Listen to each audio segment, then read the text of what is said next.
Right, what we got, boys? Eddie, I know we're here to talk about the Wales game, but big news in terms of the tournament itself this morning.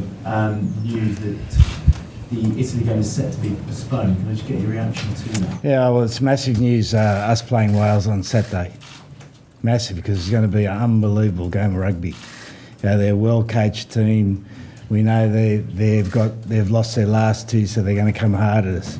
And that's the only thing we can talk about, guys.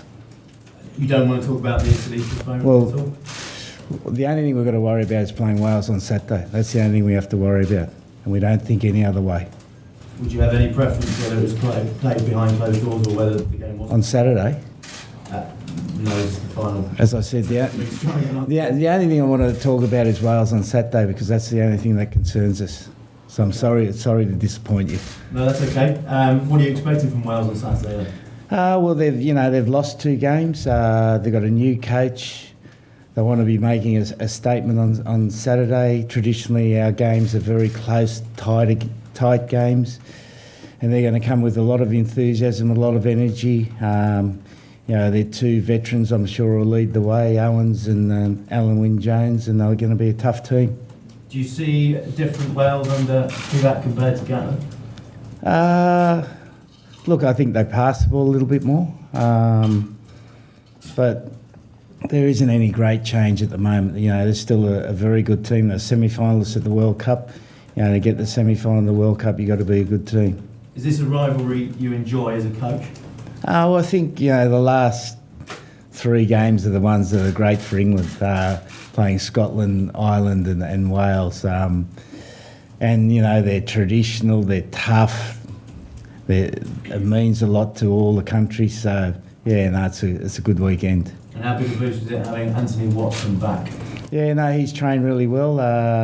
We haven't seen much of him, but he's come back in. He's fully fit and ready to go.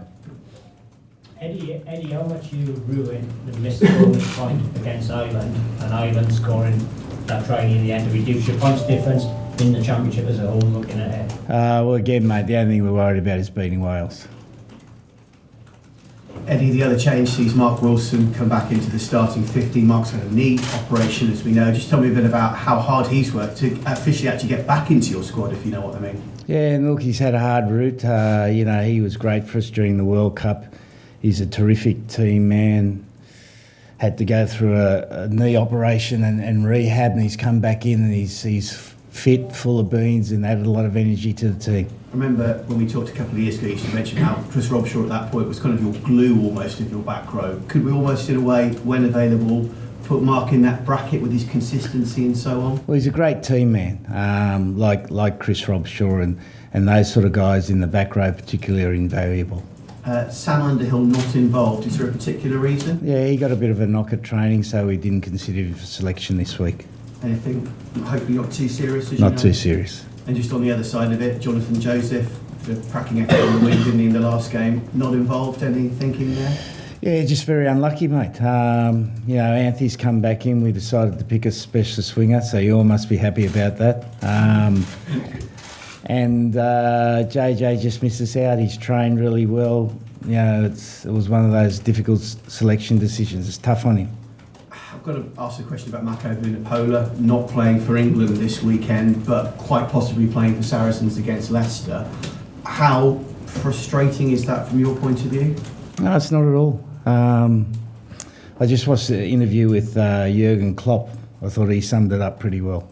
We take advice, we take medical advice on what's right for the team, and we follow that. We're not smart enough to make our decisions ourselves. We believe we made the right decision, and Saracens think otherwise, then fair play. And as your assistant Steve Borthwick kind of alluded to, the fact that we're in 24/7 camp environment here, maybe that has a slight bearing if you go on the side of caution? Well, just the advice was that it was best not for him to come to camp, and so we take that advice. How is the mood within the camp, given what James has discussed, obviously, with the weekends to come? How is everybody? No, everyone's focused on Wales. We had a great training run yesterday. Boys are excited about playing Wales. You've got to remember they beat us last year, so we owe them one. Given the fact it may or may not become a free hit, and this effectively almost is the end of the tournament for you, does that almost free your players up to just go out there? No, not at all. Not at all. Owen, I'll go back to the point Eddie made there. A year ago, obviously, England lost in Cardiff. Leading the game, it was pretty galling, wasn't it? To lose the game? And your thoughts a year on, playing them again, I guess, in another Six Nations? No, always disappointing to lose them games, but you know, Saturday's a brilliant opportunity for us. We're playing a good tough team, and as Eddie said, it's always normally a really close game, and we're looking for them to turn up ready, and we're trying to do the same. Just your take on the players coming back in. Anthony Watson, first of all.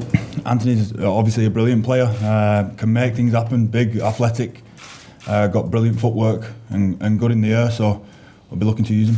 And Mark Wilson back at the coalface in the back row. Yeah, brilliant energy to him, gets through a lot of work, a lot of unseen stuff. He's brilliant to have in the squad. How has it been for you this week, seeing Mako Vunipola not involved for the reasons we've just discussed with Eddie, as a man you know so well? It's been business as usual for us. We've been getting on with what's in front of us. We've been making sure that we prepare the best we can for Saturday, and as we said, it's building up nicely at the minute. You've been in touch with Mako, as obviously a guy you know so well for club and country. Yeah, I spoke to him. He's all right. Good. And just in terms of the match itself, it's a huge one, isn't it, for England? England-Wales is always, I guess, one of those that you ink in the calendar as a real highlight. Yeah, you know, the Six Nations is full of them games, and this being a big one of them. As I said, we're excited to get out there on a massive opportunity on Saturday, and we've been preparing in that way. And he just finally for us is contained. Yeah, again, you know, there's more appropriate people than me to speak about that topic. You know, I don't have the knowledge to speak about it. And I'm sure that everyone who's involved in it's making the right decisions. Are you expecting any surprises from Wales selection or otherwise? There's some whispers around, but yeah, we'll be prepared for whatever they pick.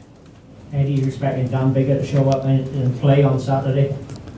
We're not really concerned one way or the other. If he plays, it's great. He's a good player. If he doesn't play, you know, they've been building some good depth over the last couple of years. I think Warren's done a good job in that regard, and whoever plays in his place will do a fine job for them. Eddie, what is the knock that's keeping Sam under? He just got knocked to his head. Eddie, what have we made of Wales so far this tournament? Yeah, well, they were very unlucky to be beaten by France last week or 2 weeks ago. All the stats of the game indicated they should have won the game. So we're going to be playing a very, very tough team. Eddie, has much changed in camp this week or the last couple of weeks due to the coronavirus and kind of extra measures? We're pretty good on hygiene. Well, most of the players are. Yeah, so it hasn't been any real difference for us. We've just been getting on with preparing for the games. Eddie got a fantastic start against Ireland a couple of weeks ago. Weren't able to necessarily keep that going through the second half. Has that been the focus of these 2 weeks, to keep that intensity for 80 minutes if possible? Well, yeah, we'd all love to play for incredible intensity for 80 minutes, but a game of rugby is very difficult. There's an ebb and flow to it. You know, we got the flow in the first half, they got a bit in the second half, and I thought, you know, we ended up winning the game quite comfortably. And so would we have liked to play with great intensity in the second half? Of course we would have, but yeah, you've got an opposition and they bring some energy to the party. Okay. Thank you. Thank you. Thank you. Thank you.